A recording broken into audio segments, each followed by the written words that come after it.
패널 이 두 번째 청년 패널 세 번째네요 벌써 맡은 이화여자대학교의 민병원입니다. 오늘 올해 처음으로 우리 학생들 청년들이 준비를 해서 기가에서 주최하고 또 기사에서 후원하는 이런 좋은 자리에 이 많은 탐구를 통해서 발표를 하게 된 것을 아주 기쁘게 생각합니다. 학생들이라서 또 다소 미흡한 점이 있겠지만 좋은 의견과 또 도움 말씀을 부탁드리도록 하겠습니다. 오늘 이 패널의 주제는 이상적인 사이버 안보 거버넌스 모델을 이 타이틀로 하고 있고요.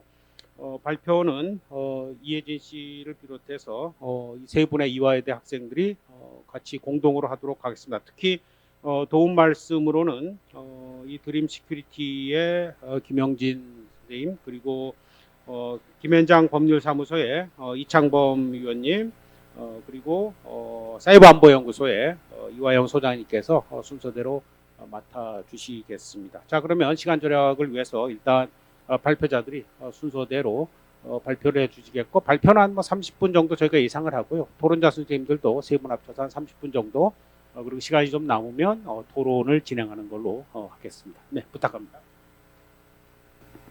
안녕하세요. 저희는 이상적인 사이버 안보 거버넌스 모델 구축 논의를 위한 워크숍에 대해 발표하게 된 이화여자대학교 사이버 안보팀 이혜진, 박채원, 아야하미드입니다. 저희는 크게 세 가지로 나눠서 진행할 예정입니다. 첫 번째는 사이버 안보 무엇이 문제인가? 두 번째는 현실과 이상 사이의 괴리는 무엇인가? 마지막은 한국의 사이버 안보 전략은 어디로 향하는가에 대해 이야기해 보려고 합니다. 사이버 안보 무엇이 문제인가?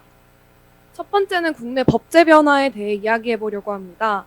2017년 정부가 제출했던 국가 사이버 안보 법안의 입법 추진 취지를 보면 크게 세 가지의 문제점을 볼 수 있습니다.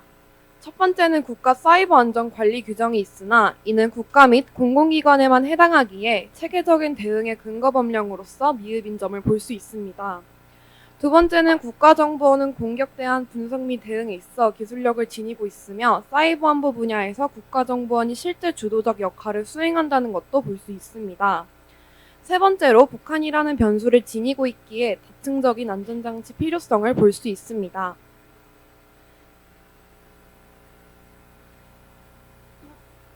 이에 대해 국내 법제 변화와 사이버 안보 체제 정비의 모습을 볼 수 있습니다.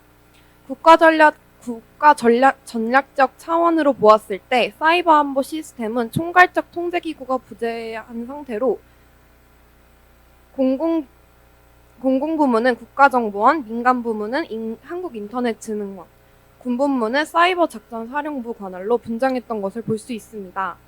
이에 2021년 국가사이버안보센터로 재정비를 하며 1급 조직으로 격상 및 국가와 국제 사이버 체계 강화 추진으로 국가사이버안보센터는 국가사이버안전 정책을 총괄하고 사이버 위기 예방 활동, 사이버 공격 탐지 활동, 사고 조사와 위험 정보 분석 업무를 담당합니다. 다음으로는 사이버 안보 이슈 정리에 대해서 이야기해 보려고 합니다. 첫 번째는 미국입니다. NSA 기밀자료 폭로 사건으로 2013년 계약 요원이 미국 국가안보국인 NSA와 영국의 GCHQ 등의 정보기관들이 전 세계 민간인들의 통화 기록과 인터넷 사용 정보 등의 비밀 정보 수집 프로그램을 통해 무차별적으로 수집과 사찰해온 사실을 폭로하는 사건이 발생하였습니다.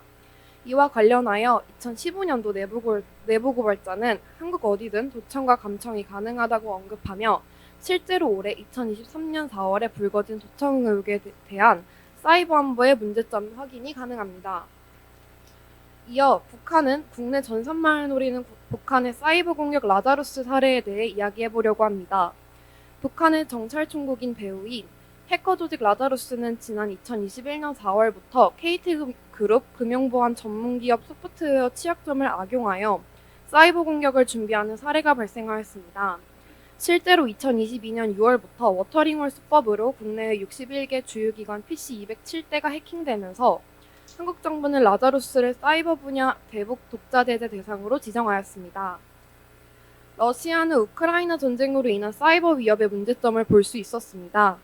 온라인상에 유출된 1급 국가기밀 문서가 퍼지며 한국 정부의 우크라이나 전쟁 관련 포탄 지원에 대한 구체적인 수치가 담긴 문건이 존재하여 많은 논란을 빚었습니다. 실제로 사건 발생 이후 현 정부가 인터뷰를 통해 우크라이나에 대한 군사 지원 가능성을 밝히며 러시아는 지원에 대한 반발이 발생하였습니다. 즉, 러시아와의 관계가 악화될 가능성이 제기된 것으로 볼 수 있었습니다. 이는 곧 한국을 겨냥한 사이버 공격 우려로 다가올 수 있는 문제점으로 번질 수 있습니다. 마지막으로는 중국에 대해 이야기해 보려고 합니다. 중국은 반한 감정과 대만 이슈로 이어지는 사이버 위협으로 샤오치잉의 사례를 볼 수 있습니다. 중국 해커 집단으로 추정되는 샤오치잉은 한국을 상대로 사이버 공격을 벌이겠다고 선전포고하며 이후 국내 연구학회 웹사이트 등 상대적으로 보안이 약한 기관 사이트를 공격하는 행태를 볼 수 있었습니다. 현 정부는 인터뷰를 통해 양안관계 긴장 고조에 대한 대만 문제 언급을 하며 중국은 이에 대한 반발로 함께 반한 감정 고조의 문제점을 드러냈습니다. 키사 조사 결과에 따르면 샤오치잉은 취약점을 악용하고 공격을 이어나간 것으로 밝혔습니다. 그럼 과연 무엇이 문제인가에 대한 질문에 많은 학자들은 법과 현실 사이의 괴리의 문제점에 대해 언급하였습니다. 문제점은 크게 네 가지로 볼 수 있습니다.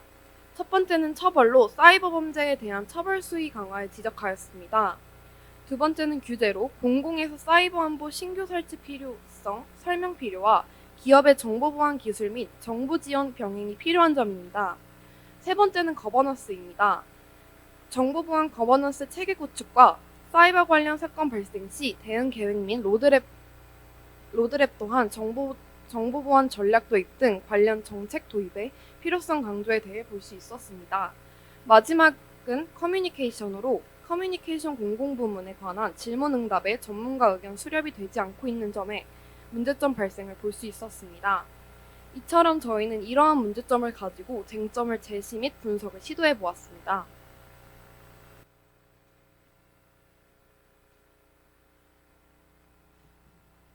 네, 지금부터 이어서 발표할 여야자대학교 학부생 박채원입니다.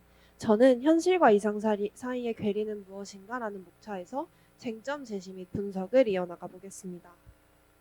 먼저 쟁점 분석에서는 사이버 안보 국가 전략과 체계에 대한 국제 동향을 비교 분석해보고 사이버 안보 기본법의 한계에 대해 살펴보도록 하겠습니다. 먼저 미국의 예시입니다. 미국은 9.11 테러가 발생하면서 사이버 안보 국가 전략의 형성을 더욱 본격화하였습니다. 부시 행정부는 2003년 2월에 NSSC라는 전략서를 발표한 데 이어 2008년에는 국가안보 차원에서 사이버 안보 문제를 인식하고 대응책을 마련한 최초의 작업으로 평가받는 CNCI를 발표하기도 하였습니다. 오바마 행정부는 2009년 5월에 미국 사이버 안보 전략의 근간을 형성한 전략서인 CPR을 발표하기도 하였는데요. 이 CPR은 연방 정부 기관에게 각기 역할과 책임을 명확히 분담하는 동시에 사이버 안보 대응 체계의 중심을 기존의 국토안보부로부터 백악관으로 이전시키고 백악관의 컨트롤 타워로서 사이버 안보 조정관을 신설하게 됩니다. 미국에서는 2015년 12월 사이버 안보법이 최종 통과되었는데요. 이 법은 단일 법이 아니라 2015년 10월에 상원에서 통과된 법안을 중심으로 하원을 통과한 다른 법안들을 통합 및 조정한 수정안입니다. 이 법의 제정을 통해서 사이버 안보를 위해 필요한 경우 민간 분야가 소유한 방대한 양의 개인정보를 연방 정부기관에 자발적으로 넘기도록 하는 정보 공유 체계가 구축되었습니다. 미국의 사이버 안보 추진 체계는 다음과 같습니다. 기본적으로 연방 정부의 각 기관이 각기 역할과 책임을 다하는 분산 시스템을 운영하는 가운데 정책의 통합성을 제고하고 각 기관들의 유기적 협력을 도모하기 위한 총괄 및 조정 기능을 갖추는 형태로 진화되었습니다. 다음으로 일본의 예시입니다. 일본은 2000년대 초반부터 이재팬 전략을 발표하였습니다. 2015년 6월에는 일본 연금기구에 대한 대규모 해킹 사건이 발생하기도 하였는데요. 그리고 2020년 개최 예정이었던 도쿄올림픽의 안전한 운영 등에 대한 우려 또한 존재하였습니다.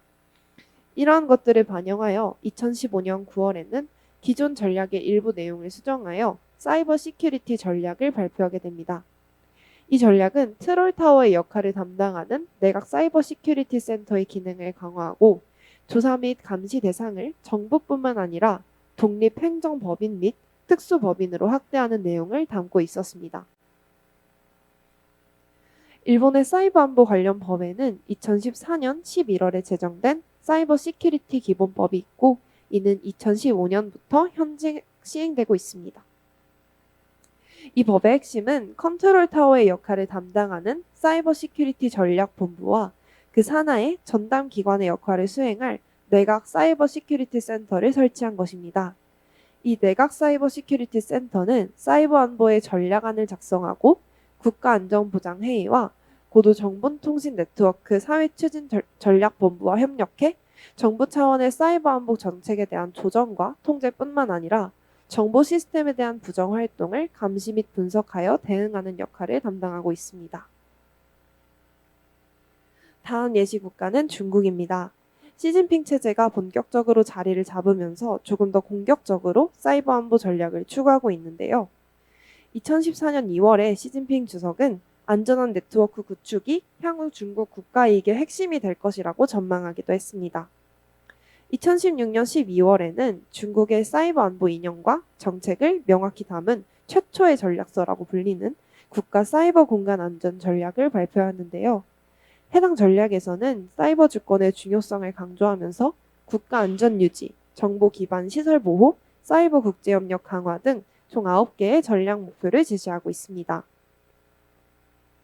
이러한 중국의 사이버 안보 관련 법제로는 사이버 공간의 테러와 해킹에 대응하는 중국 수호 활동의 명분을 마련한 2015년 7월에 신국가안전법이 있고 인터넷 관련 규제 등을 주요 내용으로 하는 인터넷 안전법이 있습니다. 중국의 사이버 안보 체계는 다음과 같습니다. 2014년 2월에 공산당 정치군 및 상무위원회 산하에 국가주석을 조장으로 하는 중앙인터넷 안전정보화 용도 소조가 신설되어 사이버 안보와 인터넷 관리 단속을 총괄하고 있으며 사무기구로 중앙인터넷 안전정보화 용도 소조 판공실이 설치되었습니다. 마지막으로 러시아입니다. 러시아는 2002년에 세계에서 처음으로 해커 부대를 창설하였으며 사이버 전문 인력의 양성과 기술 개발을 적극 추진하여 물리적 전쟁을 위한 지원 역량으로 사이버 공격을 활용하고 있습니다. 특히 2010년에 미국과 이스라엘이 스톡스넷으로 이란의 핵시설을 공격한 이후 러시아의 사이버 안보에 대한 관심이 본격화되었다고 볼 수 있습니다. 러시아의 사이버 안보 추진 체계는 다음과 같습니다. 연방보안부 FSB는 국가 개별을 포함한 주요 정보에 대한 통제와 예방 조치는 물론 관련 기관에 대해 기술 및 암호 서비스를 제공하고 있습니다. 이 연방보안부가 조사활동 시스템의 프로그램을 이용하여 러시아 내의 인터넷 서비스망을 통해 광범위한 정보를 수집하는 등 관련 기관을 총괄하는 구조를 띠고 있다고 볼 수 있습니다. 지금까지 살펴본 국가들을 요약해보면 다음과 같습니다. 일본과 중국은 범정부 차원에서 정책을 관장하는 컨트롤 타워를 설치하고 그 업무를 지원하는 단일 법을 제정한 경우입니다. 러시아는 새로이 법을 제정하지 않고 대통령 명령이나 독트린에 의거해서 정책을 추진한 경우이며 미국은 개별 실무부처의 업무를 조정하는 시스템을 갖추거나 개별 법들을 집합적으로 조정하여 적용하는 일종의 메타 거버넌스형의 추진 체계를 구비하고 있다고 할 수 있습니다. 다음으로 우리나라 사이버 안보 기본법의 한계에 대해 살펴보겠습니다. 한국의 경우 공공부문의 사이버 안보 업무는 국가정보원이 국가사이버안전관리 규정과 사이버 안보 업무 규정에 따라 담당하고 있으나 민간 부문은 과학기술정보통신부가 정보통신망법을 근거로 하여 사이버 공격 예방 및 대응을 위한 업무를 담당하고 있습니다. 이처럼 공공부문과 민간 부문이 각각 분리되어 독자 대응하며 광범위한 사이버 공격 위험에 대한 효율적 대처가 어려운 상황이라고 할 수 있습니다. 또한 한국의 사이버 안보 관련 법은 없는 것이 아니라 다양한 법령과 훈령에 흩어져 있습니다. 이러한 상황에서 사이버 위협이나 공격이 발생했을 때 법적 대응 체계가 분산되어 개인정보, 행정정보, 그리고 국가기밀 등 정보 보호의 대상이 되는 정보별 유관 부처와 지원 전문 기관도 다른 상황에서의 사고 처리와 수습 과정의 혼선이 있습니다. 따라서 정부와 민간이 함께 협력하여 국가 차원에서 체계적이고 일원화된 사이버 공격 예방 대응 업무를 수행하기 위해 통합법과 통합 거버넌스 제정이 필요한 상황입니다. 그럼 이제부터 쟁점에 대해 말씀드리겠습니다. 첫 번째 쟁점은 컨트롤 타워와 관련된 것입니다. 윤석열 정부는 국가 사이버 안보 대응 역량 강화를 국정과제 중 하나로 제시하였습니다. 사이버 안보가 별개의 독립된 국정과제로 선정된 경우는 최초라고 할 수 있는데요. 이 정책의 배경은 사이버 범죄 발생 증가, 팬데믹 장기화, 그리고 북한의 사이버 공격 위협 증가 등이 있습니다. 현재 상황을 살펴보면 공공부문은 국가정보원, 민간부문은 한국인터넷진흥원, 군은 사이버작전사령부 관할로 분장되어 있는데요. 국가전략적 차원에서 볼 때 사이버 안보 시스템의 총괄적 통제기구가 부재한 상황이라고 할 수 있습니다. 이처럼 다수 부처의 책임 및 역할이 분산되어 있기 때문에 총괄적 통제기구인 컨트롤 타워의 성립에 대한 논의가 필요한 상황입니다. 이런 과정에서 사이버 공간의 법치 국가적 규율과 국민 안전 확보에 대한 국가적 책무를 다하기 위해서는 민간 협력과 시민 참여의 형식을 적극 수용할 필요가 있습니다. 또한 국가 사이버 안보 기본법제 제정 추진에 있어서 특히 사이버 공격에 대한 체계적 대응을 기획 조정할 컨트롤 타워를 설정하는 문제, 사이버 공격 대응 책임기관, 지원기관, 수사기관의 권한과 직무를 조정 배분하는 문제, 사이버 대책협의 기구의 설치와 운영 문제는 사이버 범죄, 사이버 보안 침해 사고, 사이버 테러를 포괄하는 국가 사이버 안보 대응 역량 강화 국정과제 차원에서 적극적으로 협의하여야 할 필요성이 존재합니다. 다음으로 통제기구의 부재입니다. 한미 양국뿐만 아니라 국제사회에서 사이버 위협으로 북한이 지목되는 경우가 더욱 빈발하고 있습니다. 특히 코로나19 팬데믹 상태가 장기화되면서 비대면 재택 원격 근무가 확산되고 이로 인해 사이버 보안이 취약해진 상황을 북한이 악용하고 있다는 전망이 있습니다. 북한은 해커를 양성하고 관리하면서 외국까지 진출해 연 1조 원에 달하는 사이버 외화벌이를 하고 있다는 분석도 있습니다. 그러나 우리나라의 경우에는 사이버 안보 분야의 기본 법제가 갖춰 있지 않아서 범정부 차원의 컨트롤 타워 구성이나 민간 사이버 안보 협력에도 한계가 있다는 지적이 존재합니다. 마지막으로 국정원의 역할 규정입니다. 지금까지 살펴봤던 것처럼 기관별로 분리된 국가 사이버 위협 업무 및 대응 체계를 하나로 모아 통합적으로 대응할 필요성이 있는데요. 이러한 상황에서 현재 컨트롤 타워의 역할을 수행할 것으로 이야기되고 있는 국정원의 역할 규정 문제가 발생합니다. 사이버 안보 업무 수행 과정 중에 민간인을 감시하거나 사찰하거나 또는 막강한 권한 및 영향력을 행사하게 될 것이라는 우려가 존재합니다.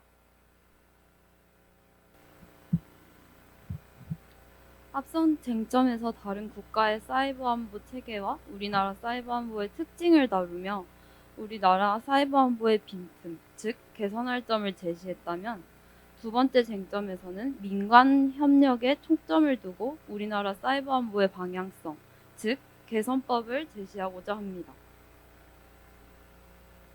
우선 2017년 정부의 사이버 안보 법안을 보겠습니다. 2017년 정부 법안 제3조 제2항을 보시면 국가, 지방자치단체 및 기업은 사이버 안보가 국가 안보에서 차지하는 중요성을 인지하고 서로 긴밀히 협력하여 사이버 공간을 보호하도록 노력하여야 한다고 규정하며 민간 합동 사이버 협력 체계의 중요성을 확인합니다. 여기서 국가, 지방자치단체가 관이고 기업이 민을 의미하는 것은 모두가 아는 사실일 겁니다. 또 다른 법조항을 보겠습니다. 제6조 정보 공유 시스템 구축에 대하여 제1항은 국가정보원장은 사이버 안보 관련 정보를 중앙행정기관 등에 배포, 공유하기 위하여 정보 공유 시스템을 구축, 운영할 수 있다. 제2항, 제1항에 따른 정보 공유 시스템의 활용 대상 및 범위 등 운영에 필요한 사항은 국가정보원장이 관계 중앙행정기관 등과 협의하여 정한다. 정보 공유 시스템 관련 법조항이지만 민관 협력 시 개인정보에 대한 권한이 정확히 명시되어 있지 않은 상태임을 확인하실 수 있습니다.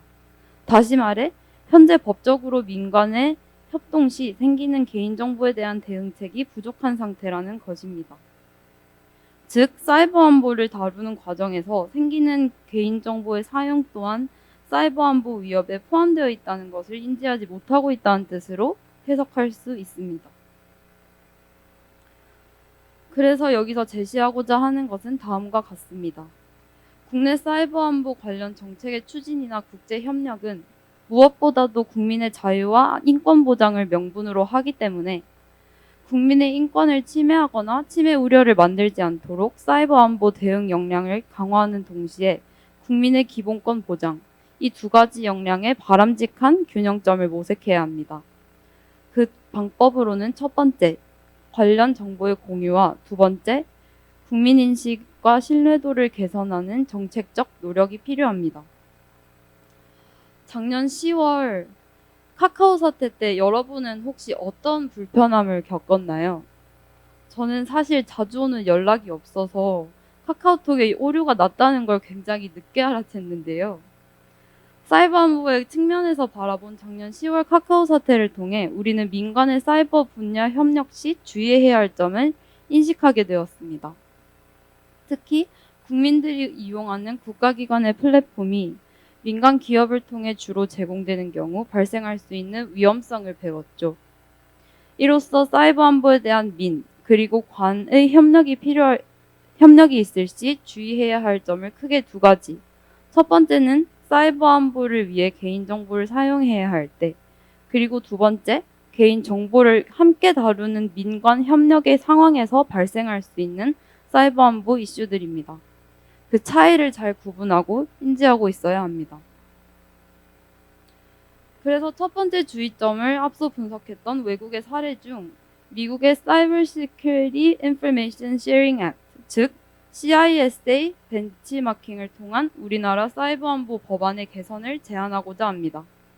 CISA는 사이버 안보를 위해 필요한 경우에 민간 분야가 소유한 방대한 양의 개인정보를 자율성의 기초에 연방 정부기관에 자발적으로 넘기도록 하는 정보 공동체를 구축했습니다. 여기서 주목해야 할 점은 정부기관은 공유받은 정보를 제한적으로 사용하고 정보를 심사하고 삭제하는 절차를 확보했으며 면책 규정 등에 대한 구체적인 가이드라인을 마련했습니다.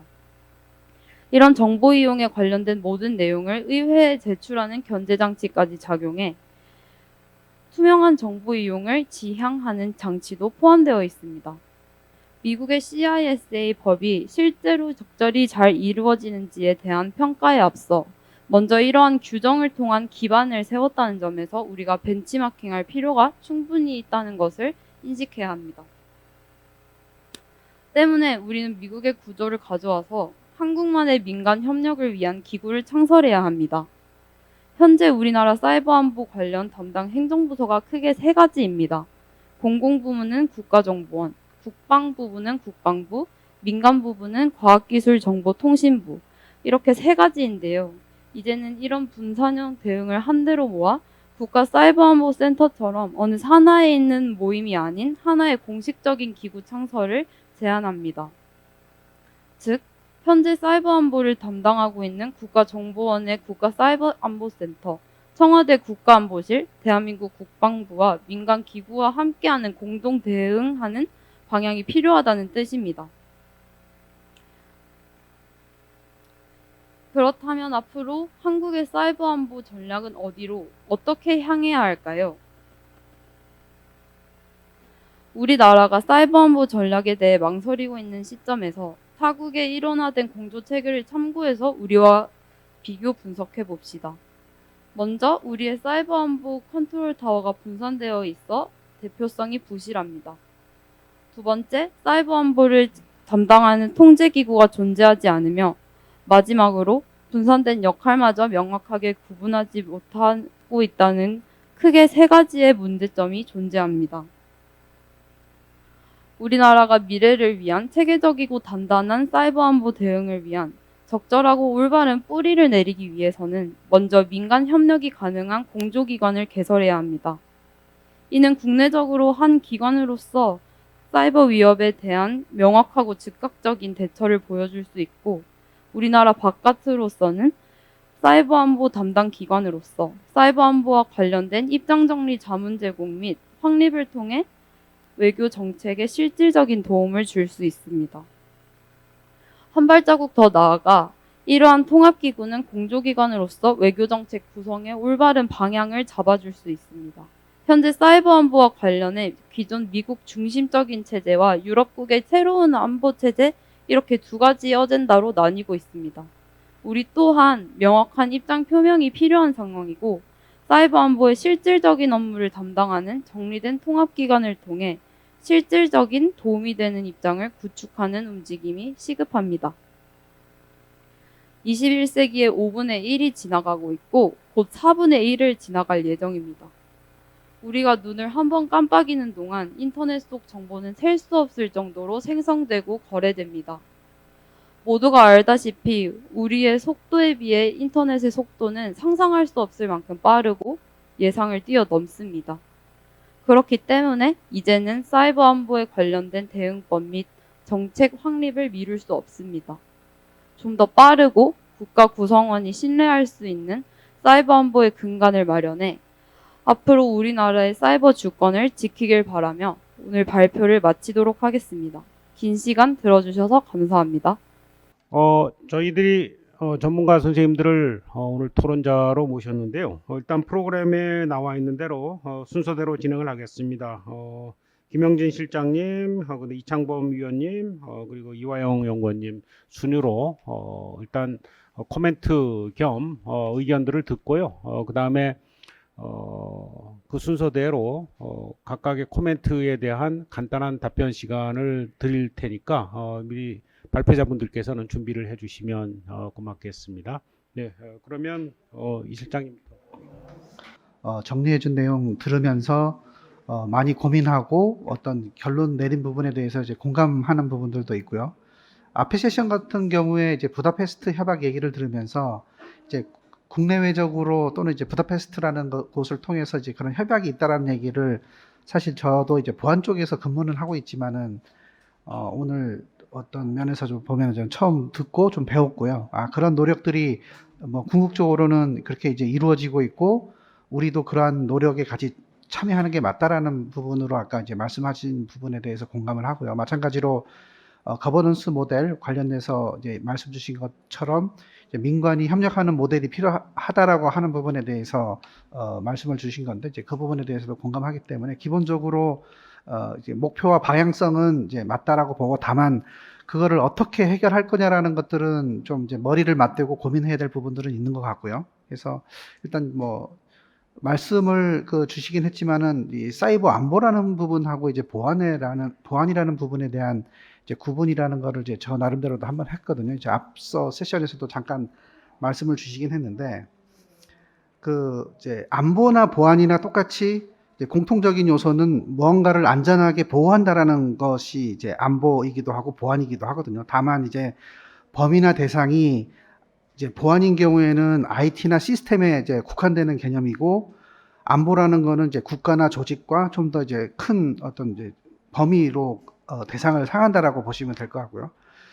중요한 거는 이제 그 관계가 되는 거라고 생각이 듭니다. 그러니까 안보라는 것이 여러 가지 어떤 상황에서의 어떤 국가의 존의를 위협하는 것들을 이제 막아내는 게 이제 안보라는 측면에서 생각을 한다라고 하면은 보안이라는 것도 어떤 사이버를 통해서 벌어질 수 있는 여러 가지 이제 위협들을 막아내고 해결하는 게 이제 사이버 안보라고 할 수 있는 부분이고요. 그래서 이제 안보와 보안의 관계로 본다라고 하면은 보안이라는 것이 안보에 포함이 되는 거라고 저는 이해를 하고 있고요. 그렇게 말씀을 우선 정리를 하고 출발을 하면 저는 이제 그런 측면에서 보면은 이제 사이버 안보 쪽에서도 그 사이버 보안이라는 어떤 영역에서 저 나름대로 이제 역할을 하고 노력을 하고 있는 사람의 이제 측면에서 이제 좀 이제 시각을 말씀드리려고 합니다. 우선 저 같은 경우에 이제 90년도부터 IT 쪽과 이제 보안 쪽 관련된 일을 쭉 해왔습니다. 그래서 올해 정도 지나면서 한 30년이 넘었거든요. 그래서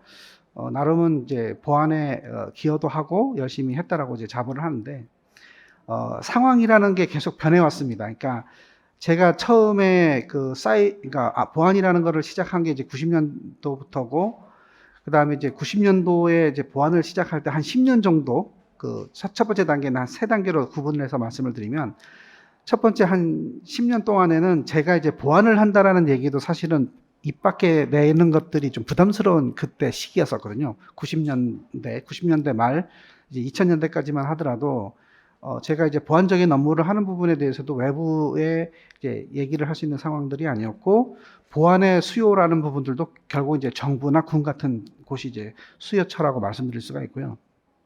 그 다음에 이제 쭉 이제 일을 하다 보니까 2000년대부터 한 2010년도까지의 어떤 그 기간 동안은 이 보안이라는 것이 정부나 이제 군에서만 머물던 것이 아니라 이제 민간 영역에도 도입이 필요한 상황이 되기 시작을 했습니다. 이제 그때가 본격적으로 인터넷이 만들어지고 인터넷을 통해서 전자상거래라든가 이제 인터넷 뱅킹 같은 것들이 이제 벌어지다 보니까 그렇게 된 거고요. 드림 시큐리티 같은 경우도 그렇고, 뭐 K사인, 소프트포럼 이제 들어보신 업체일 수도 있지만 이제 대개의 경우 좀 모르실 수도 있고요. 저희가 드림 시큐리티만 하더라도 이제 PKI 기술을 이용을 해서 이제 인터넷 뱅킹 하는 쪽에 보안 기술을 만드는 업체로 이제 출발을 했고요. 이러한 이제 IT가 이제 발전을 하다 보니까 이제 드림 시큐리티가 보안적인 측면에서 PKI로 그런 이제 보안 솔루션을 개발하는데 좀 이제 기여를 할 수 있었고요. 그때 당시에 저 같은 경우에도 이제 90년도 1단계 때 보안 기술을 개발하는 것들은 이제 폐쇄적으로 개발을 하다 보니까 여러 가지 상황들을 이제 볼 수 있는 상황은 아니었고, 이제 2000년대 들어서 인터넷 서비스가 만들어지고 이제 상거래 같은 것들도 활발하게 진행이 되면서 IT 기술이 발전하는 것을 보면은 이게 참 대단하다라는 생각이 들었습니다. 그래서 여러 가지 이제 겪으면서 그 발전상도 좀 지켜봐 왔었고요. 여기 이제 여담으로 좀 두 가지 정도만 좀 말씀을 드리면 좀 재밌는 상황이기도 한데, 제가 이제 IT 쪽에서 일을 하면서 재밌었던 거가 한 두 가지가 있거든요. 저희가 이제 드림 시큐리티가 PKI 기술을 가지고 일을 하기 때문에, 그 PKI 기술에 사용되는 기술이 ITUT에서 만든 S.509라는 인증서 표준 포맷이 있습니다. 그래서 사실은 국제 표준화가 된 문서 중에 상용으로 또는 이제 정부와 민간을 가리지 않고 이제 활발하게 쓰인 어떤 이제 표준 규격이라고 하면은 진짜 ITUT의 X.509가 있지 않을까 생각이 들고요. 그러한 이제 표준 만드는 것에 이제 대한민국이 상당한 이제 활용을 하고 발전시키는 데 기여를 했다라는 생각이 들어서 이제 그런 부분들이 이제 나름 이제 PKI 쪽을 하면서도 이제 자부심이 들었던 거가 있고요. 두 번째로는 이거는 좀 이제 가슴 아픈 얘기일 수도 있는데, 원래는 MS 파워포인트라는 게 발표 자료를 만들려고 이제 만든 소프트웨어지 않습니까? 근데 기업들 같은 경우에 MS 파워포인트를 어떤 용도로 쓰냐면은 제안 문서를 작성하는 용도로 주로 써요. 그래서 아마 MS 파워포인트 만든 개발자들이 한국에 와서 보면 파워포인트를 이 정도로 활용한다라는 것에 아마 보고 나면은 이제 눈물을 흘리지 않을까라는 생각도 한 적이 있었거든요. 그처럼 한국이라는 곳이 인터넷 서비스, 그다음에 이제 IT 쪽에 상당히 열정을 갖고 이제 선도적으로 적용을 하다 보니까 이제 발전도 이루어졌고요. 이제 보안이라는 측면도 이제 그런 측면을 쫓아가면서 이제 발전을 해왔었고요. 그래서 그렇게 해서 이제 2단계 10년이 흘렀고, 이제 마지막 2010년도 이후에 마지막 10년간의 변화는 제가 1단계, 2단계를 거치면서 20년 동안 발전했던 거랑 완전히 또 다른 세상이 돼버리더라고요. 그래서 세 번째 단계 10여 년 동안 이제 다른 측면의 환경이 변한 것 중에 촉발이 된 대표적인 기술 중에 하나가 IoT라는 것 때문입니다. 그러니까 IoT가 기존에는 이제 2000년대에 들어서 이제 인터넷이 잘 만들어지고 거기에 이제 보안이라는 것이 잘 적용이 돼서 활용이 되고요. 여러 가지 이제 해킹이라든가 이런 보안 사고가 있기는 했지만은 그 나름대로의 환경에서 보안을 하고 이제 개선을 하면서 계속 발전을 시켜왔는데, 이 IoT가 나오기 시작을 하니까, 또는 이제 모바일이 발전하고 IoT가 나오기 시작을 하니까 네트워크 구조부터 영향을 받기 시작을 하거든요. 그러니까 네트워크가 기존의 무선이 유선에 연결되기 시작을 하면서 그때부터 새로운 또 어떤 공격의 형태나 아니면 이제 그 취약점이 발견되기 시작을 하다 보니까 이때 들어서 상당히 이제 변화가 왔고요. 그 변화라는 부분들이 결국은 그 사용자들의 그 편의성을 추구하는 부분들, 서비스 니즈라고 할 수 있는 부분들이 추가가 되다 보니까 기술들도 그거에 이제 변해서 같이 이제 발전을 하는 거고요. 보안이라는 것도 결국은 그러한 환경 변화에 맞춰서 기술 개발이든 그다음에 이제 시장도 변화버리게 되는 상황인데 전체적인 큰 틀에서 봤을 때 그러면 이제 보안의 측면에서 변하는 방향들은 어떻게 되는 거냐면 처음에 이제 제가 초기에는 이제 국가나 군들을 대상으로 해서 보안을 했다라고 하면은 두 번째 단계에서는 인터넷 서비스가 만들어지고 인터넷 서비스에 대한 보안을 적용하는 단계로 간다라고 하면은 그거는 이제 어떤 기업의 보안이든 서비스를 제공하는 기업의 보안 쪽으로 갔었던 거거든요. 근데 이제 세 번째 단계에 들어서면서 모바일이 발전하고 IoT가 발전하면서 나타나는 현상은 뭐냐면은 결국은 그 기기를 사용하는 개인들이 네트워크에 연결되기 시작을 하면서 나타나는 결국은 현상이고 보안의 문제라는 것도 그 상황에서 생기기 시작을 하거든요. 그러니까 IoT가 연결이 되기 시작하니까 나타나는 현상이라고 하는 부분들이 대표적으로 기존에 이제 영상 카메라가 네트워크에 붙지 않는 이제 상황이었었는데 IoT가 되면서 이제 그런 기기들조차도 네트워크에 붙기 시작을 하고요. 그다음에 아파트 같은 경우에는 이제 스마트 홈이라는 거를 그 이제 만들어내면서 어떤 개인의 사생활이 이제 문제가 되는 그런 부분들도 어쨌든 영향을 주는 그런 부분들로 발생을 하는 거고요. 그래서 결국은 이제 국가의 어떤 이제 전체적인 큰 틀에서 안보라는 것이 뭐 개인에 대한 안보라는 말은 좀 표현이 좀 이제 적절하지는 않지만은 어쨌든 국가의 구성 요소로서 개인의 안보라는 부분들도 결국은 이제 이 사이버라는 곳에 공간이 국가에 한정되다가 또는 인터넷 서비스를 제공하는 기업에 한정되다가 개인까지 확대되는 이런 상황이 벌어지다 보니까 결국은 개인도 어떤 무관한 상황이 아니라는 거를 먼저 인지를 해야 될 것 같고요. 이제 그런 부분들을 충분히 이해하고 계실 거라고 생각을 합니다. 이제 재미있는 거는 이제 보안에서 일을 하는 이제 보안을 업으로 하는 사람으로서 보안 시장의 변화도 기존에는 아까 말씀드렸던 이제 드림 시큐리티의 어떤 다른 회사들, 보안 회사들, 뭐 K사이드든 소프트포럼이든 이제 이런 보안 회사들이 경쟁이 아니고요. 이제는 경쟁하는 대상이 그런 어떤 서비스를 제공하는 기업들이 대상입니다. 그러니까 그런 서비스를 인터넷 서비스나 IoT 서비스 또는 모바일 서비스를 제공하는 기업들이 보안 솔루션을 자체적으로 이제 그 개발도 하고 적용도 하고 그렇게 이제 시장들을 움직여가고 있거든요. 그래서 이제 이러한 부분들은 아마 이제 그 서비스를 제공하는 입장에서 보안 업체 쪽에 어떤 주도권을 놓지 않으려는 그런 의도일 수도 있고요. 좀 나쁘게 본다라고 하면. 그다음에 서비스 업체 자체가 어떤 이제 개방형이고 그 호환성을 가져다 보면은 이제 그런 표준화돼서 이제 운영이 돼야 되는 그런 측면도 있을 거고, 그다음에 오픈 소스가 이제 발달하는 측면이 있다 보니까 이제 그런 부분들을 가지고서 이제 그 자기네들 서비스 구축하는데 적용을 하다 보면 여러 가지 이제 그 보안 업체가 좀 도외시되는 그런 상황도 있었을 거고요. 그래서 이제 저희 같은 경우에도 그 이제 보안 기술뿐만 아니라 저희 자체적으로도 어떤 서비스를 통해서 고객에게 다가갈 수 있고 그 서비스에서 저희들 나름대로의 어떤 보안 기술을 접목하는 개념으로 해서 이제 어떤 사업의 추진 방향도 그렇게 진행을 한다라고 이제 말씀을 드릴 수 있을 것 같습니다. 이렇게 이런 것들이 이제 결국은 그간 이제 세월을 지나면서 쭉 지켜봤더니 이제 저는 이제 10년씩 잘라서 세 단계로 이제 나눠서 설명을 드렸습니다만은 현재 상태는 아까 이제 그 말씀드리긴 했지만 다시 정리를 해서 말씀을 드리면, 그러니까 국가에서의 보안이나 어떤 기업의 보안, 그다음에 하물며 이제 개인의 보안이라는 것이 이제 와서는 더 이상 이제 구분될 수 없고 모두가 다 한꺼번에 연결되어 있는 구조이다 보니까 이런 것들을 이제 잘 염두에 두다 보면은 결국은 이제 국가의 안보라는 거 또는 이제 사이버 안보라는 것이 어떤 개인을 떠나서는 개인도 그 부분에 이제 밀접하게 관계가 돼버릴 거고요. 뭐 기업들은 이제 말할 것도 없고 구분할 수 없는 상황이 된 거고요.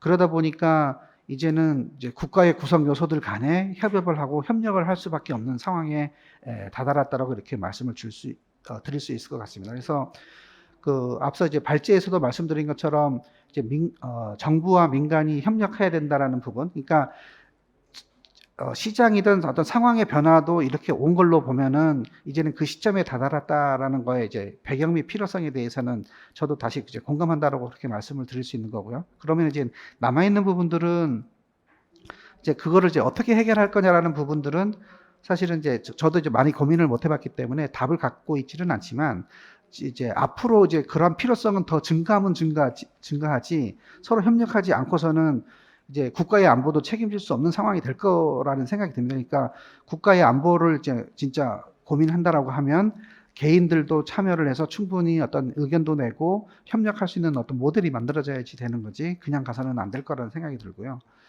그 다음에 이제 이러한 부분들을 가지고서 그 또 추진할 수밖에 없는 것들이 결국 이제 어떤 인터넷 서비스라든가 네트워크 연결이 결국 개인 위주로 가는 어떤 세상을 또 생각할 수밖에 없기 때문에 이러한 이제 개인이 참여하는 이제 어떤 거버넌스에 개인이 참여하는 어떤 형태로 가지 않는다라고 하면은 이런 부분들도 어떤 시대의 흐름을 거스르는 모델이 될 것 같아서 어떤 이제 관과 민이 어떤 협력하는 거버넌스 모델이라는 거는 잘 얘기를 해서 좀 이제 풀어나가는 그 계기가 좀 되었으면 하는 바람이 있습니다. 그래서 사실 그 정부 같은 경우에도 어떤 면에서 보면 이제 정부가 갖고 있는 데이터를 이제 민간에 개방을 해서 쓸 수 있게 하는 그런 부분들도 현재 이제 벌어지고 있는 일이고 이러한 부분들도 결국은 이제 보안의 어떤 이제 방향성이 보안 목표를 보는 방향성이나 아니면 거버넌스 측면에서의 생각들도 좀 전환을 해야 되는 그런 시기가 될 것 같고요. 그래서 어쨌든 결론적인 말씀을 드린다라고 하면은 어쨌든 이제 우리는 이미 연결되어 있고 어느 한 곳에 문제가 생기면은 그게 우리 전체의 문제가 되는 거기 때문에 이런 부분들을 이제 개인들로서도 이제 똑바로 해야 되는 부분이 있겠지만은 이제 개인들 입장에서는 뭐 개개인의 목소리를 다 들을 수 있는 건 아니기 때문에 어쨌든 거버넌스 측면에서 개인들의 목소리를 낼 수 있는 부분들이 반영이 되면서 관과 민이 협력할 수 있는 부분이 돼야 되지 않을까라는 생각이 들고요.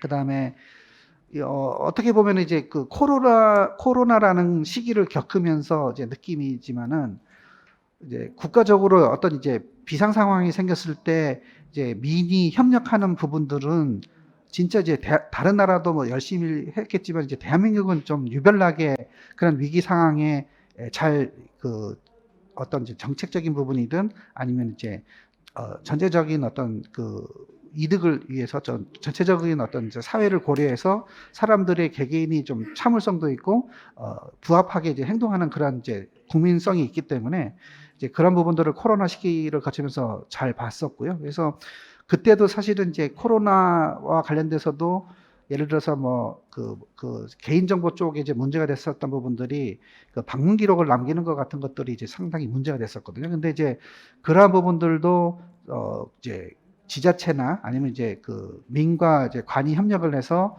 어떤 이제 출입 그 방명록 적는 부분에 이제 개인정보를 좀 보호할 수 있는 방향으로 갔던 부분들도 사실은 이제 시사점이 될 거라고 보고요. 이제 앞으로 이제 사이버 안보와 관련된 부분으로도 이제 어떤 이제 이슈들이 벌어질지 모르겠지만은 이제 이러한 모델을 경험을 잘 살려서 간다라고 하면은 상당히 좋은 결실을 맺을 수 있을 거라고 생각을 합니다. 그래서 뭐 그런 측면에서 뭐 제가 이러한 이제 거버넌스 포럼에 참여를 해서 이런 얘기를 듣고 뭐 저희 부족하지만 이제 얘기를 드릴 수 있는 것들도 그런 측면에서 보면 의미가 있는 것 같고요. 그래서 전반적으로 발제자 쪽에서 이제 발표해 주신 것 같은 부분들이 필요한 내용이다라는 측면에서 그러면 이제 방향성이나 목표는 그렇게 가는 게 맞고 그러면 이제 어떻게 갈 거냐라는 부분에 대한 것들은 이제 이렇게 정리할 수 있을 것 같습니다. 그래서 사실 이제 그 전에 사이버 기본 안보법인가요? 이제 그게 만들어져서 실패한 것도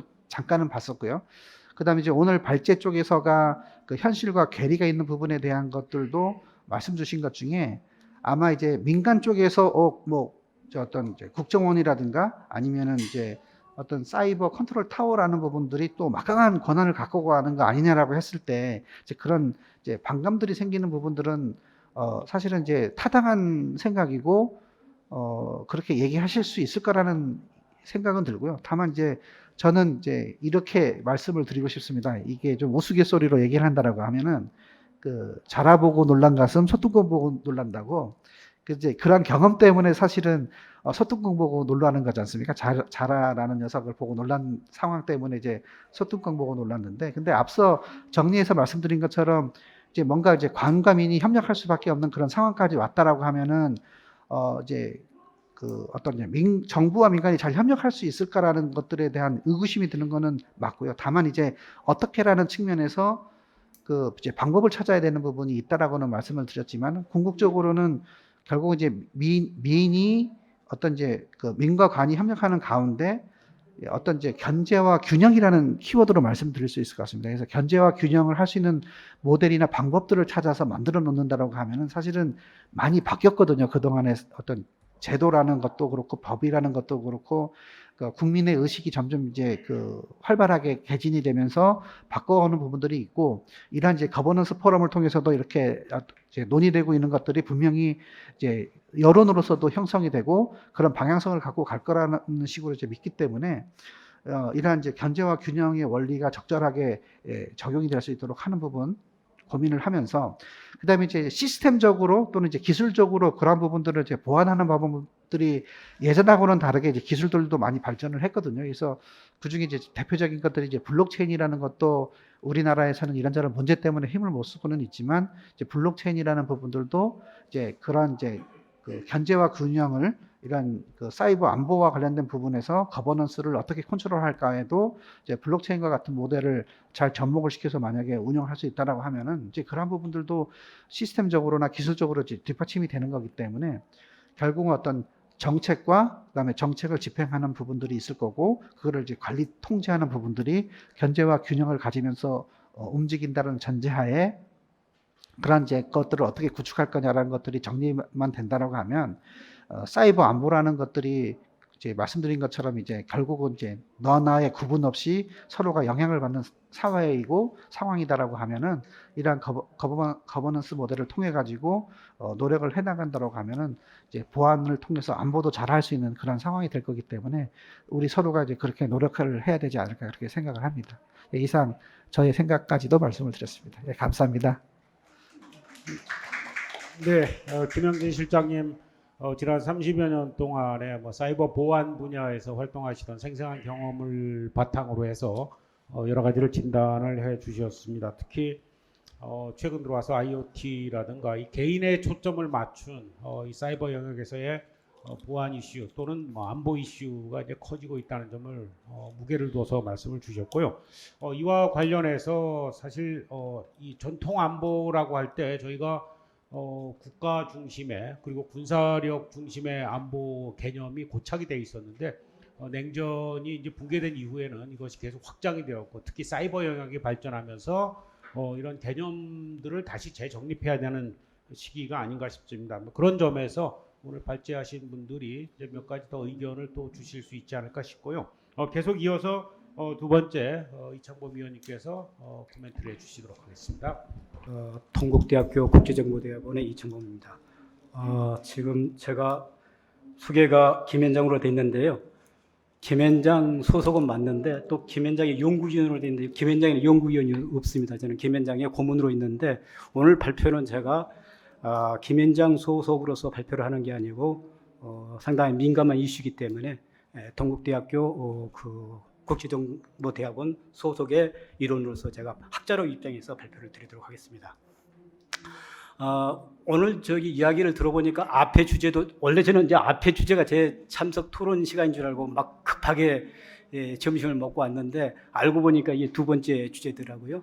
근데 앞에 주제를 들어보니까 아주 지금 학부생들임에도 불구하고 이 대학원 이상의 정도의 어떤 물론 지도 교수님들의 어떤 지도를 많이 해주셨겠습니다. 그렇고 오늘 발표도 이번 발표도 이게 과연 그 대학생들이 준비한 정도의 어떤 논의인가 할 정도로 물론 그 뒤에는 지도 교수님의 숨은 공이 있겠지만은 또 이 학생들이 그만큼 노력하지 않으면은 발표할 수 없는 상당히 심오한 그런 주제를 가지고 발표를 해주셨고, 특히 내용이 좀 이렇게 학생들 입장에서 본다 그러면 좀 편향적인 어떤 시각을 가지고 발표할 수 있겠습니다만은 내용을 보면은 여러 가지 현재 이슈를 좀 파악하고 또 지금 뭐 이 사이버 역량 강화와 국민 기본권 보장의 이 균형을 이루어야 된다. 앞에 주제에서도 약간 그런 앞에 주제는 약간 조금 이제 그 수사 쪽에 치우친 점이 있어 약간 좀 제가 보기에는 조금 미흡하다기보다 조금 한쪽이 좀 치쳤다는 생각이 들었는데 또 이번 주제는 그것도 또 균형 있게 좀 이런 다른 측면이 있어가지고 대단히 좀 저는 칭찬하고 싶다는 그런 생각이 들고요. 저는 사실상 지금 이런 여러분들이 마주하고 있는 여러 법들을 제가 기초하거나 제정하거나 대부분 다 수정 보완하는 그런 정부에서 그런 역할을 했습니다. 그래서 제가 이제 그걸 가지고서 김현장에서 제가 이제 고문으로 있는데 사실상 이제 그래요. 여러분들이 지금 이제 우리나라 제도가 많이 문제가 있는 것처럼 보일 수도 있어요. 또 우리나라에 거버넌스가 없다 이렇게 볼 수도 있는데 저는 이제 그것을 이제 만들어 온 입장에 있는 사람이서 그런지 모르겠지만은 우리나라에 지금 다른 나라에 없는 법들이 우리나라는 많이 있습니다. 예를 들면 정보통신망법이라는 게 있는데 정보통신망법은 우리 사실상 사이버 기본법하고 비슷한 거예요. 사실상 우리가 이름만 다를 뿐이지 이 법은 세계적으로도 하나도 없어요. 우리나라가 2000년도 사실상 1990년도 말이죠.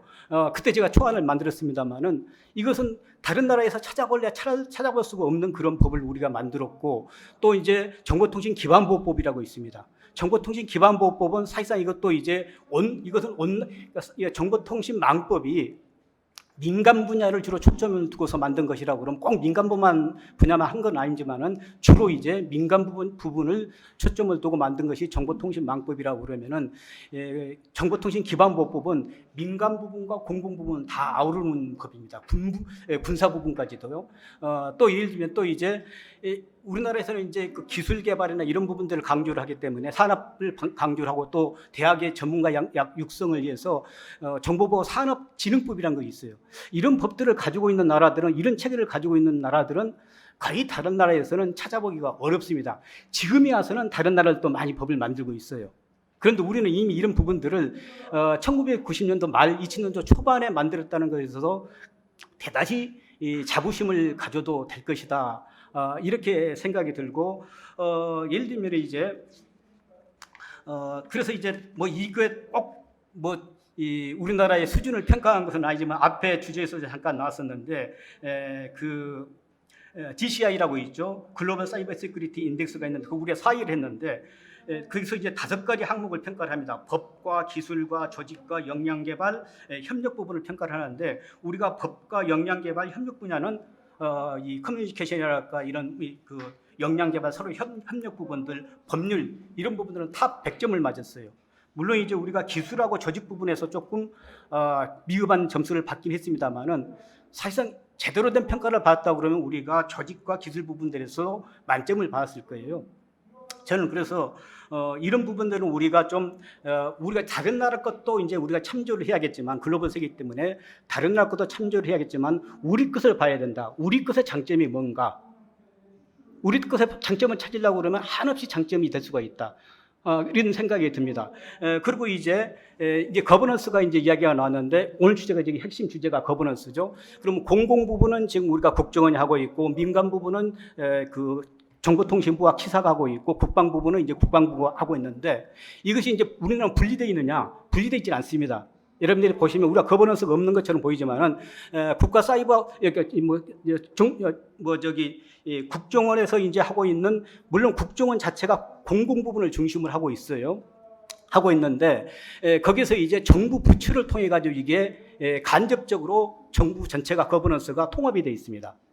그러니까 직접 예를 들면은 국정원이 민간 기업에 개입하지는 않지만은 예를 들면 키사나 또 그 이 정보통신부라고 하지 않고 지금 과학기술정보통신부라고 그러죠. 제가 옛날 사람이라서 과학기술정보통신부를 해서 민간 부분과 공공 부분이 이렇게 아울러져 있습니다. 그리고 국가안보실이 컨트롤 타워 역할을 해요. 그래서 그러면 다른 나라처럼 그러면은 안 돼 있어도 우리가 잘못되어 있는 것이냐? 그게 아니라 이거죠. 우리 문화에 맞게끔 이게 이제 설정된 것이다. 저는 이렇게 보고 물론 이제 제가 이제 그 현직에 있을 때도 정보보호청을 만들자. 그러니까는 이 과기부 기능을 빼고 국정원의 기능을 빼고 묶어서 정보보호청을 만들자 이런 이야기가 십수년 전부터 계속 있었습니다. 그런데 그게 이제 언젠가는 될지 모르겠지만은 아직까지는 시기상조라는 부분들이 있었고, 또 예를 들면은 아까 말씀드렸던 거, 그럼 우리가 협력 기반이 없느냐? 협력 기반이 잘 나름대로 이제 구축되어 있고, 예를 들면 여러분들이 우리가 이제 해커 정보들이 있으면 해커 정보가 민간하고 기업들하고 다 공유를 합니다. 기사에서 정보를 다 그러면 이제 이 해커들의 이제 데이터들을 분석을 해요. 이제 공격을 받으면 그 해가지고 또 민간 보안업체들하고 공유하고, 또 보안업체들은 정부하고 또 협력을 합니다. 또 국정원하고 기사하고도 협력을 하고요. 이런 내부에서는 다 이런 협력이 이루어지고 있고, 법률도 거기에 간접적인 협력을 갖추도록 되어 있고, 또 조직도 거기서 다 맞춰가지고 이렇게 그 거버넌스 체계가 잘 구축돼 있다. 다만 그것이 다른 나라와 다를 뿐이다. 그러면은 미국이 이제 예를 들면은 그러니까 9.11 테러 이후에 모든 정부 기관들이 가지고 있는 정보 기능을 통합을 했어요. 국토안보부로. 그러면 그게 그대로 진행될까요? 안 됩니다.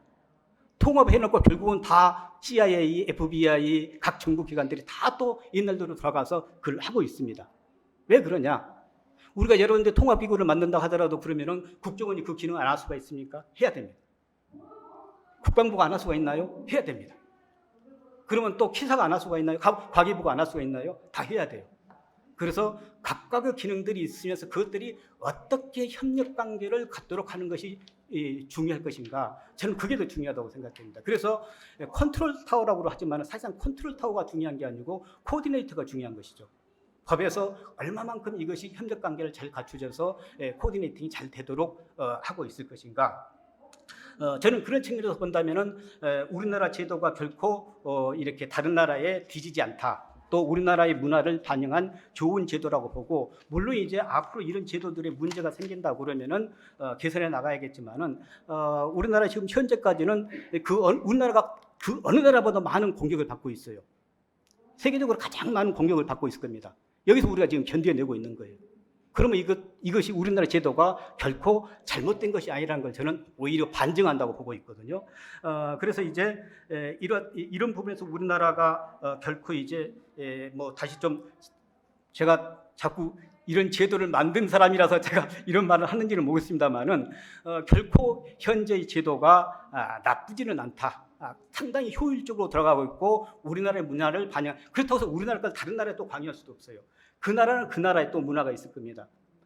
그래서 이제 다만 이제 우리도 지금 제가 하나의 이제 하고 있는 사업이 있는데, 국가 ODA 사업을 하고 있는데, 우리나라 법 제도를 지금 기술뿐만 아니라 우리나라 법 제도를 해외에 이제 수출하는 역할들을 많이 합니다. 지금 그 알제리라는 국가에 제가 이제 사이버 안보와 관련된 법 제도를 하고 있는데, 우리나라 걸 그대로 심으려고 그럽니다.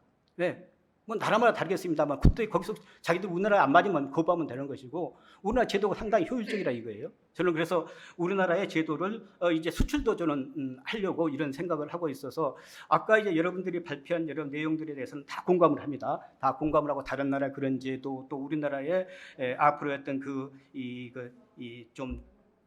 아까 이제 민간 협력이 가능한 어떤 전담 기구의 설치를 말씀하셨는데, 궁극적으로 이제 그런 방향으로 언젠가는 갈 필요가 있을 거예요. 그런데 지금의 우리 현상에서는 저는 상당히 우리나라가 선진적인 제도를 가지고서 잘 커버를 하고 있다. 저는 이렇게 생각을 합니다. 여기까지 마치고 여러분들의 발표에 대해서 대단히 감사를 드립니다. 이상입니다. 네, 감사합니다. 우리 이창범, 오늘은 고문님보다는 이제 교수님으로 불러드려야 될 것 같은데요. 학생들 많이 격려해 주시면서 특히 초기에 법률 제정에 많이 관여하신 경험을 공유를 해 주셨습니다. 저희도 미처 알지 못했던 그런 상황들을 많이 이야기를 해 주셨고, 특히 우리나라의 인터넷 관련 여러 가지 법 제도들이 굉장히 선진적으로 앞서 있고, 또 우리나라의 문화적인 상황을 이제 고려한 것이기 때문에 그 자체로서 말씀만 듣고 있어도 굉장히 가슴이 뭉클해지고 콧날이 시큰해지는 그런 의견을 주셨습니다. 가히 K 사이버 거버넌스가 아닐까 이런 생각이 드는데요. 아무튼 그에 대해서 이따가 뭐 발표자분들의 또 의견을 추가로 듣도록 하겠습니다. 마지막으로 이화영 연구원님께서 의견을 주시도록 하겠습니다. 앞선 두 분의 발제 내용과 토론 내용을 이렇게 들었는데 우리나라가 진짜 그 법제도를 수출한다는 그 마지막 우리 이창동 교수님의 놀라운 그 사실을 또 들으면서 또 하나 희망을 가슴에 또 이렇게 품어봅니다. 그 어쨌든 사이버상에서는 좀 더 뭔가 우리가 자유롭잖아요. 여러분이 뭔가 통제를 원하세요, 자유를 원하세요 한다면은 대부분은 아마 자유를 원합니다라고 말할 거예요. 저희 딸아이도 초등학교 5학년 12살인데 굉장히 자유롭습니다. 네, 자유롭고자 합니다. 그게 인간의 본능이기도 한 것 같아요. 근데 이제 이 민주화 통제 이런 것들을 봤을 때 저희 연구소에서 가장 주 화두로 두고 있는 게 민주적 통제를 반영할 어떤 시스템이거든요. 사람을 못 믿는 건 아니지만 사람을 또 다 이렇게 이해하면서 하기에는 여러 가지 범죄와 문제가 많고 그 자유가 자칫 방종으로 넘어가거나 악용하시는 분들도 많기 때문에 이제 사람을 믿는 것보다 어떤 시스템을 제대로 구축할 수 있는 단계가 되지 않았을까 하는 생각을 합니다. 그래서 그 어떤 먼저 개념을 약간 잡아보면은 민주적 통제를 위한 요건을 전통적으로 정치 외교에서 여러 가지로 이야기를 하셨어요. 근데 이제 우리는 이제 대상을 약간 범죄 대상자로 약간 좀 축소를 하고 거기에 관련돼서 어떤 전당성과 그리고 그거에 관련된 접근 권한자에 대한 이야기를 좀 짚고 넘어가면서 시스템적인 거를 사이버 안보 어떻게 엮어보고자 하는지 말해보고자 합니다. 먼저 일단 통제를 받아야 되는 대상은 범죄 여부를 통해서 가늠할 수 있죠. 범죄 대상이냐 아니냐 이런 거예요. 근데 이제 범죄 수사의 결과 공소 유지가 가능한 경우는 기소가 되고 법정의 판결이 확정될 때까지 수집된 개인 정보와 기업의 영업 비밀은 장시간 법 집행 기간에 이제 저장되고 있습니다. 이때도 사실 굉장히 위험하거든요. 법 집행 기간이 어떻게 저장하고 있는지 우리는 알 수가 없습니다. 네, 그리고 집행 기간도 굉장히 애매할 거예요. 이걸 어떻게 계속 언제까지 보관하고 기록을 남기느냐. 이거는 서로의 화두가 아닐까요? 그럼에도 불구하고 어쨌든 범죄와 무관한 정보로 이제 결과가 판명이 된 것은 어떤 이제 삭제되어야 되겠죠. 우리 개인정보법도 그렇고 굉장히 위험한 정보들이 많잖아요. 근데 여전히 수사기록으로 남아있는 경우가 종종 있습니다. 그리고 담당이 바뀌거나 할 때 어떻게 누락되는지 알 수 없는 경우도 참 많죠.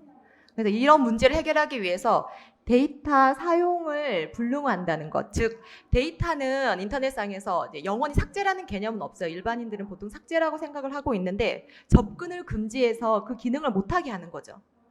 그게 뭐 N번방 사건이 됐든 뭐 여러 가지 우리가 온라인상에서 이슈가 될 수 있는 뭐 자극적인 내용이든 아니든 접근을 금지해야 되는 부분들에 대해서 그 권한자들이 어떻게 생각하고 있는지 이런 부분들을 우리가 심각하게 한번 논의를 해볼 필요가 있고 우리 스스로도 그건 과연 어떻게 되고 있지라고 생각을 해볼 필요가 있겠죠. 그래서 그 데이터에 대한 접근 금지를 6하 원칙이 하자는 거죠. 우리 어릴 때 많이 배웠잖아요.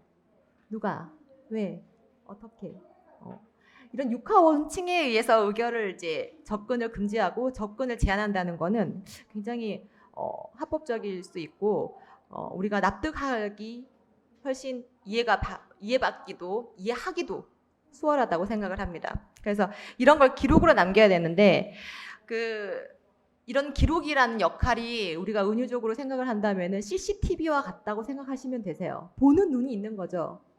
누군가 나의 기록을 훼손하거나 뭔가 변화시킨다라는 거를 본다는 눈이 있다라고 하는 거는 굉장히 큰 그 관리자한테는 프레스가 되겠죠. 그 CCTV가 우리가 뭐 제대로 기능을 하고 있는지 안 하는지 우리가 알 수가 없잖아요. 근데 보는 사람이 있으면 여러분 아무데나 막 이렇게 쓰레기도 뭐 버리기도 조금 약간 민망할 때도 있고 저희 아이가 뭐 이렇게 해서 엄마 빨간불인데 건너면 안 되잖아. 그러면 그렇지. 이렇게 약간 스스로도 자녀를 통해 경각도 되고 그렇잖아요. 그 보는 눈의 기능을 굉장히 사회적으로 이렇게 높이면은 우리가 갖고 있는 우리 정도의 국민 의식 수준이면은 상당한 정도의 어떤 레벨이 되지 않을까 하는 생각을 합니다. 또 근데 그런 감시를 하려면 어떤 정당성이 있어야 되겠죠. 그 정당성이 적법하고 국민적인 공감을 얻어야 됩니다. 그래서 이런 포럼이나 여러분들의 의견 그리고 공청회 이런 다양한 생각들을 통해서 합의가 이루어져야 되는 부분이 있고 그 정당성의 종류에는 과정의 정당성과 결과의 정당성이 있는데 이런 건 굉장히 절차적인 부분과 굉장히 밀접하게 연관되어 있습니다. 절차적으로도 합법해야 그런 것들에 대해 정당성을 우리가 받아들이는데 훨씬 용이하겠죠. 그러면은 각 기관이든 개인이든 훨씬 신뢰할 수 있는 어떤 상태가 되지 않을까 싶습니다. 검찰에서 수사를 해서 아니면은 뭐 각 기관에서 정보를 다루는 데이터를 다루는 기관들이 정보를 넘길 때 서로 그 정도의 신뢰를 할 수 있다라는 것에 대한 것은 함부로 이제 이 정도까지는 최소한 건드리지 않을 거야라는 미니멈이 되어 있기 때문에 그런 것들에 대해서 서로 데이터를 넘기고 서로 데이터를 어떻게 수집했을 때 이 정도에 대해서는 서로 믿을 수 있으니까 훼손되지 않았을 거야 라는 것이 훨씬 서로 더 문제를 해결하는데 모아서 마음을 먹고 방법을 해결하는데 훨씬 더 초점을 둘 수 있겠죠. 그리고 이제 정보를 취급하는 권한자 이런 부분들이 굉장히 민감한데 이 권한자에는 국가 법 집행기관을 통틀어 다 포함을 하면 좋겠다는 생각이 듭니다. 왜냐면은 조사했던 개인 정보 중에는 어떤 정보를 수집했었다라는 것과 무엇을 불능화했었다라는 것을 기록을 반드시 남겨야 되거든요. 그래서 이런 자체의 모든 기록들을 남김으로써 갖고 가는 어떤 우리가 갖고자 하는 사이버상에서의 문제들 그리고 앞으로 선제적으로 어떤 문제를 일으킬 수 있는 부분들을 약간 사전에 차단할 수 있는 방어막이 되지 않을까 싶습니다. 그리고 사이버 안보를 고찰을 좀 약간 해봤어요. 이게 원래 사이버는 사이버상에서 온라인상에서 구성하는 여러 부문들에 대해서 지금 안보라는 개념이 들어온 거거든요. 그래서 여기 사이버상에서는 인터넷 기반 시설, 장비, 부품, 연결된 유무선 디바이스, 그 다음에 운영체제, 온라인 플랫폼, 여러 가지 네트워크 체계 규칙, 정보 콘텐츠들 여러 가지가 이렇게 있습니다.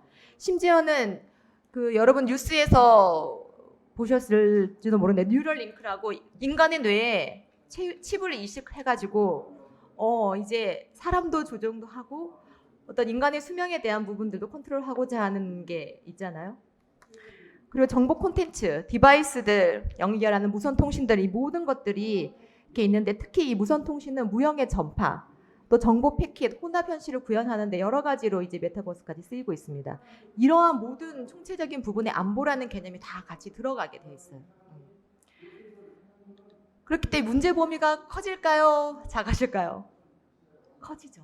네, 굉장히 커지고 누가 어떻게 이 부분에 대해서 터치를 할지 알 수가 없습니다. 그래서 인공지능 기술에 관련돼서 얼마 전에 올해 2월이죠. 올해 2월에 AI 회의가 네덜란드 헤이그에서 열렸어요. 80여 개국 정부 대표와 UN, 학계, 전문가 등이 참석을 했고 이거에 대한 AI를 통해 군사적 이용에 대해서 그런 위험성과 그 윤리의식 고려에 관련된 국제사회 인식 제고에 대한 것도 논의를 하고 있습니다. 그래서 이런 부분들이 전방위적으로 다 일어나고 있는 상황이에요. 자, 그럼 여기서 국내는 어떻게 할 것이냐? 국내가 가장 중요하지 않겠어요? 아까 다 말씀해 주신 것도 이제는 국제 정치나 이제 해외에서 이제 어떤 MOU나 외교적으로 할 수 있는 부분들은 사이버 안보에서 굉장히 한정적입니다. 왜냐하면 사이버 안보에 대한 부처만 4개예요. 국정원, 국방원, 외교부, 과기부. 그래서 이 부분을 해결하기 위해서는 모든 국내외 부처나 뭐 이렇게 자원들이 다 통틀어 서로 머리를 맞대서 국내에 대한 안을 생각을 해야 되는데 이런 부분들에 있어서 이제 뭐 아까 말씀하셨던 것처럼 유엔은 뭐 9.11 테러 이후에 어떤 정보를 강제적으로 어떻게든 해볼 수 있는 정보 국가 조직원들을 또 만들기도 하고 실제로 미국은 연방제잖아요. 그래서 많이 중앙 집중화하려고 해요.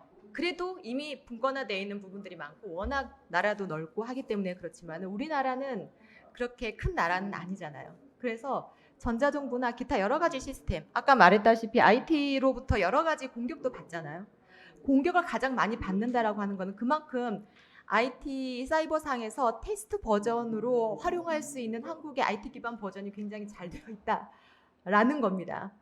근데 반대로 그거에 대한 적절한 조치나 어떤 이제 제도적인 게 뒷받침되어 있지 않으면은 테스트 버전하고 나머지 해외 서버로 다 이렇게 돌려가지고 전 세계적으로 그런 부분들을 확산해서 범죄에 대한 약간 여러 가지 그 확산에 대한 어떤 그런 오명도 역으로 또 받을 수 있는 게 저희 나라의 입장입니다, 현재.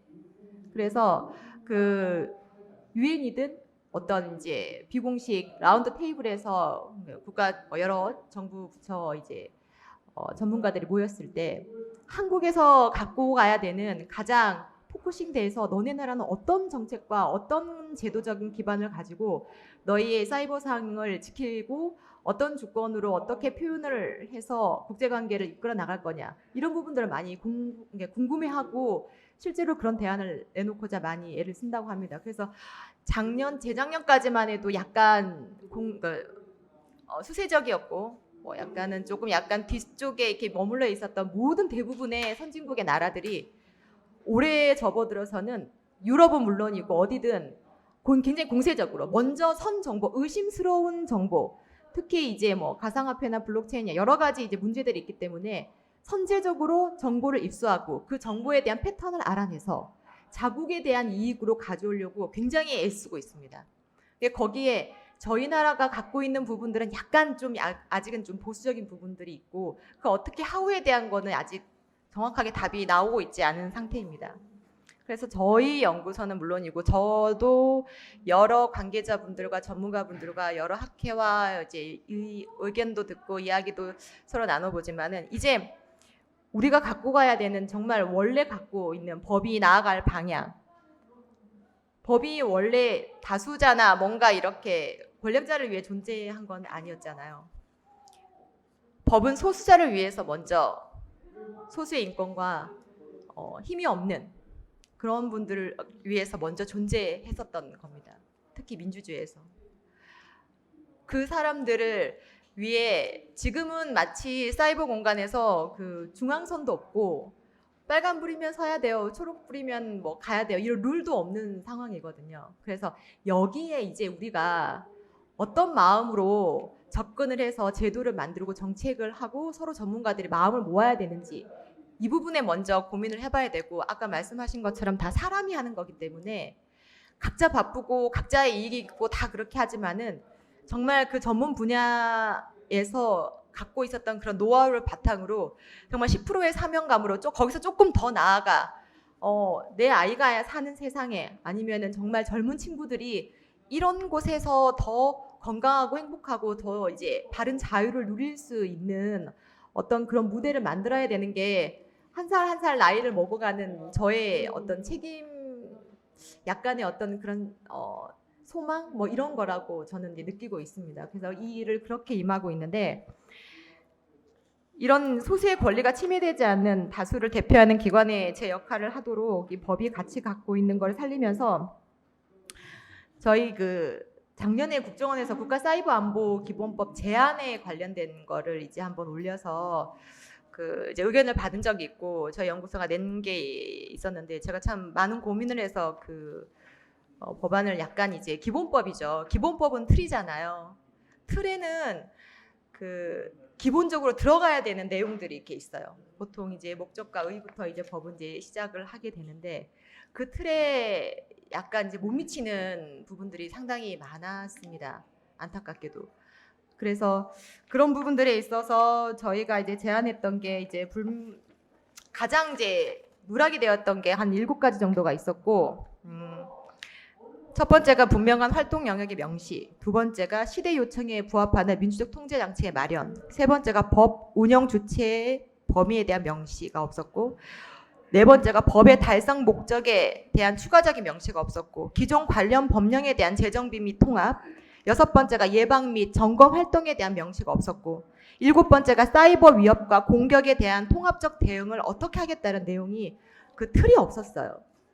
근데 저희 연구소에서 제안할 수 있는 거는 저는 이제 공학도이고 하기 때문에 기술적인 아키텍처를 통해 아까 사람은 못 믿어도 그런 기록에 대한 시스템을 구현하고자 법적인 어떤 부분들이 민주적 통제를 구현할 수 있도록 잘 법률적 해석이나 오용되지 않을 수 있는 어떤 그런 것들을 좀 고민을 하고 있습니다. 그래서 이런 부분들까지 다 우리가 고려를 한다면은 아까 말씀하신 것처럼 정말 외국에 수출할 수 있는 그런 좋은 정책과 시스템이 나올 수 있을 거라고 생각하면서 여기서 제 토론을 마치겠습니다.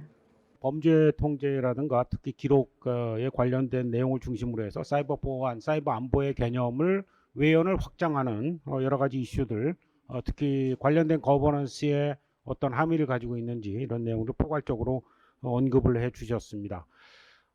저희가 지금 한 12분 정도 남아서 시간이 조금 애매하긴 합니다. 그 발표자들에게 간단히 답변할 시간을 드리긴 하겠습니다만 혹시 플로어에서 질문이나 오늘 나온 발표나 또는 토론자 선생님들의 의견에 대해서 질문이라든가 또 의견이 있으시면 한두 분 받도록 하겠습니다.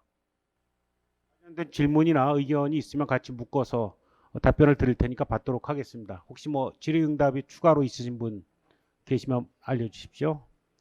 우리 숙대 팀들 앞선 패널에서 활동을 하신 것 같은데 혹시 뭐 질의라든가 겹치는 부분도 많이 있을 것 같습니다. 혹시 의견 있으실지. 예. 네, 뭐 따로 추가적인 의견이 없으시면 일단 뭐 발제자들 한 분, 저희가 쓸 수 있는 시간이 지금 전체 10분밖에 남지 않았으니까 고려하셔서 누가 뭐 대표로 하시든지 나눠서 하시든지 의견을 주시기 바라겠습니다. 저희가 내부적인 총괄적인 기구를 만들고자 하고 제안을 한 이유는 일단 사례로 먼저 말씀을 드리면 제가 그 발제에서 다뤘던 CISA법을 보시면 그 내부적으로 의회에도 법안을 제출하고 행정부가 지금 그러니까 CISA를 통해서 그 연방 정부에서 국가 안보를 담당하고 있는 기관들이 의회에도 보고를 하면서 약간 견제 장치를 또 만들어서 투명성을 확보할 수 있는 점에서 저희는 굉장한 신뢰성을 느꼈던 것 같습니다. 그래서 총괄 기구를 통해서 그러한 경과를 한꺼번에 같이 의회에 견제 장치로서 제출을 하는 것도 의미가 있다고 생각을 했고, 또한 지금 한국 상황으로 물론 훌륭하신 패널분들이 더 설명을 많이 해주셨지만 저희가 그 조사를 했을 때는 굉장히 민간의 협력에는 조금 부진하다고 느꼈습니다. 그래서 민간을 함께 역할을 확실히 할 수 있는 점은 결국에는 통합밖에 없다라고 저희는 판단을 했거든요. 물론 통합이라는 것 자체가 굉장히 위험할 수도 있는 거고 논쟁거리라고 저희는 충분히 인지를 하고 있으나 민간의 협력이 아니라면 조금 부족할 수 있지 않을까. 민간의 협력이 꼭 들어가야 하는 부분이 국가 보안이자 국가 안보라고 생각을 하거든요. 그래서 저희는 총괄적인 기구가 만들어지는 게 중요하다고 생각했습니다. 충분히 답변이 되셨는가요? 감사합니다.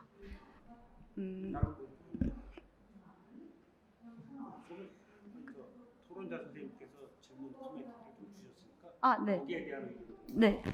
그리고 그 패널분들께서 해주신 피드백에 대해서 저의 생각도 좀 간단하게 말씀을 드리고자 하는데요. 일단 차례대로 말씀드리겠습니다. 그 김영진 이사님께서 결국 보안은 안보에 포함되어 있다라고 말씀해주신 점에 대해서 저는 굉장히 동의를 했고, 이게 결국에는 카카오 사태에서 저희가 배웠던 교훈을 나타내고 있는 것 같습니다. 왜냐하면 그 카카오 사태 자체가 국가가 카카오라는 민간 기업에게 플랫폼을 맡겼고 또 그 플랫폼을 개인, 즉 우리 국민이 사용함으로써 이게 유기적으로 세 주체 모두 연결돼 있다고 생각을 했거든요.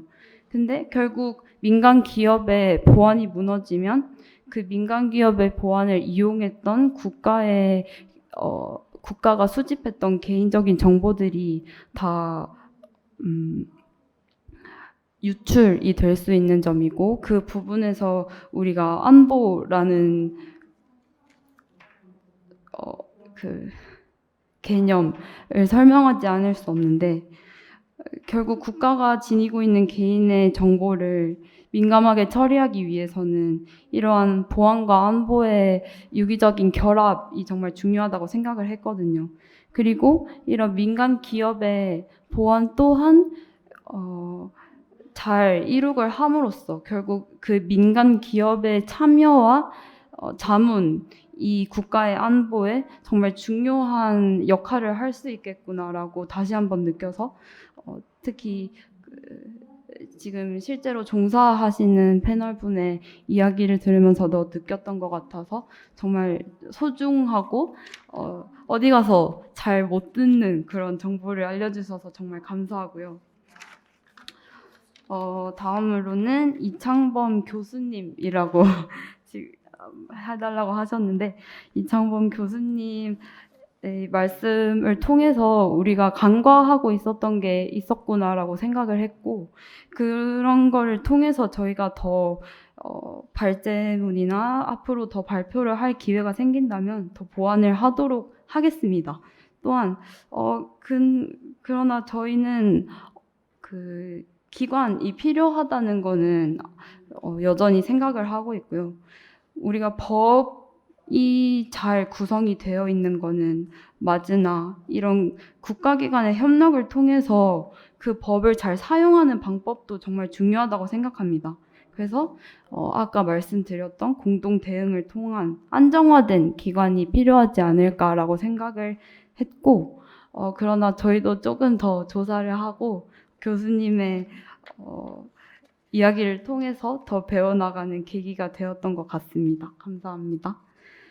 마지막으로 이화영 연구원님의 말씀이 있으셨는데 그 부분에서도 일단 보안 관련해서 큰 주제를 잡아주시고 그 다음에 연결되는 안보의 개념을 설명을 해주셨는데 특히 말씀해 주셨던 것 중에서 이런 안보 체제 그리고 보안 체제를 만드는 것에 있어서 큰 책임을 느끼셨다고 미래 세대를 위한 큰 책임을 느끼셨다고 했던 게 가장 기억에 남는데요. 저희가 총괄적인 기구가 필요하다고 생각했던 이유도 결국 저희가 이 미래를 이끌어 나갈 세대여서이기 때문이라고 생각을 했습니다. 그래서 더욱더 저희가 직접 관련된 주체이기 때문에 미래를 조금 생각하면서 총괄적인 기구가 필요하다고 얘기를 했었던 것 같고요. 앞으로도 이러한 소중한 정보를 가지고 저희도 조금 더 발전하고 더 탄탄한 가설을 세워서 도움이 될 수 있도록 하겠습니다. 감사합니다. 네, 답변을 다 듣고 나니까 뭐 한 2, 3분 밖에 남지 않아서 이제 마무리를 해야 될 것 같습니다. 오늘 사이버 안보 거버넌스라는 큰 주제를 가지고 학생들이 탐구해서 발표를 했습니다. 청년들을 대상으로 하는 패널이 올해 처음으로 만들어져서 학생들이 열심히 애를 써서 준비를 했습니다만 아마 패널 또 전문가 선생님들이 보시기에는 또 많이 미흡한 부분이 있을 것 같습니다. 그래서 좋은 코멘트들 주시고 또 앞으로도 기회가 되는 대로 많이 지도 편달해 주시는 그런 기회들을 찾아보도록 하겠습니다. 또 학생들 간에도 앞에 숙대 팀들도 계시고 의대 팀들도 계시고 다음 세션에도 단국대 팀들도 발표를 하시겠습니다만 이런 기회가 이제 저희가 처음인데 이런 좋은 자리를 통해서 또 교류할 수 있는 그런 기회가 있었으면 합니다. 오늘 이번 패널에서 발표를 해주신 이화여대 팀들 특히 좋은 코멘트들을 주신 김영진 실장님 또 이창범 교수님 이화영 연구원께 여러분들 뜨거운 박수로 드리면서 마무리를 하도록 하겠습니다. 감사합니다.